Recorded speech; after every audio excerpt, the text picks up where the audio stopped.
안녕하세요. 텍스쿨 김서희 세무사입니다. 최근에 정부에서 가업 승계 지원 제도에 대해서 개편을 언급했습니다. 그래서 여기에 대해서 이제 요건이 완화될 걸로 예상되고 있는 상황인데요. 오늘은 여기에 대해서 말씀드려 보겠습니다. 지금 현재는 이제 가업 승계라고 하면 부모님이 자녀에게 가업 주식을 증여해 줬을 때 5억 원을 공제를 해주게 되고, 그리고 이제 30억 원 이하면 10%, 그리고 30억 원을 초과하게 되면 20%의 세율을 적용하게 됩니다. 사실 일반적인 증여와 비교했을 때는 공제액도 크고 세율적인 측면에서도 사실 혜택이 많은 것은 사실입니다. 하지만 이제 아무래도 이 요건 자체도 까다로운데, 요건이 이제 사전적 요건과 사후적 요건으로 나뉘는데요.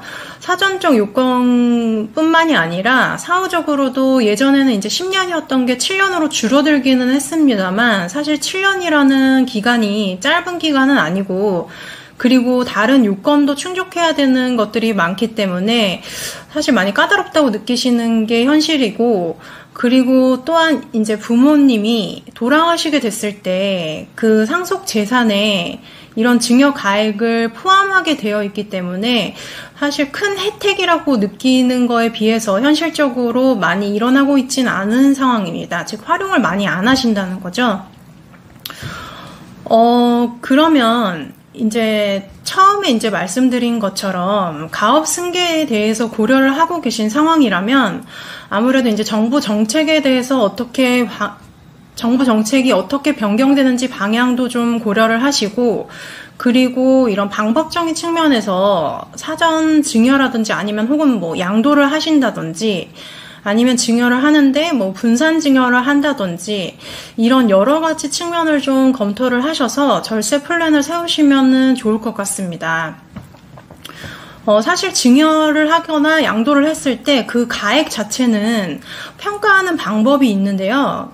이렇게 평가를 하는 데 있어서 그 법인의 결산을 할 때, 즉 법인세 신고를 할 때 그 법인의 실질 순이익이 적정하게 반영이 되도록 뭐 자산 부채나 이런 수익과 비용 이런 부분이 적정하게 반영이 되게끔 신고를 하는 것도 중요할 것이고, 그리고 어느 시점에 증여를 하거나 양도를 하는지도 사실 중요합니다.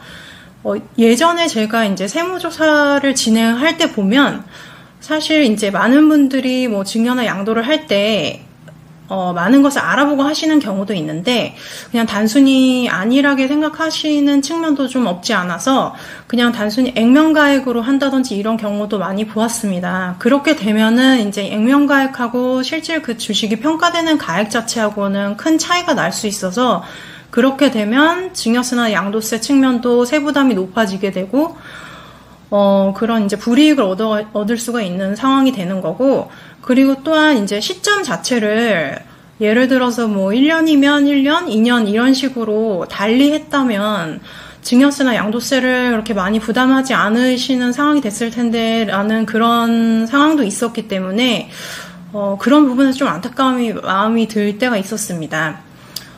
가업 승계 고려하고 계신 상황이라면 아까 말씀드린 것처럼 정부 정책 변화 어떻게 흘러가는지 거기에 대해서 좀 더 장기적으로 시간을 두시면서 한번 살펴보시고, 그리고 본인 상황에 맞게끔 언제 어떤 방법을 취하실지에 대해서도 미리 컨설팅 받으신다든지 하는 방법으로 해가지고 절세 플랜 세워두시면 좋을 것 같습니다. 네, 오늘은 가업 승계 관련해서 말씀드렸고요. 이상으로 마치겠습니다. 감사합니다.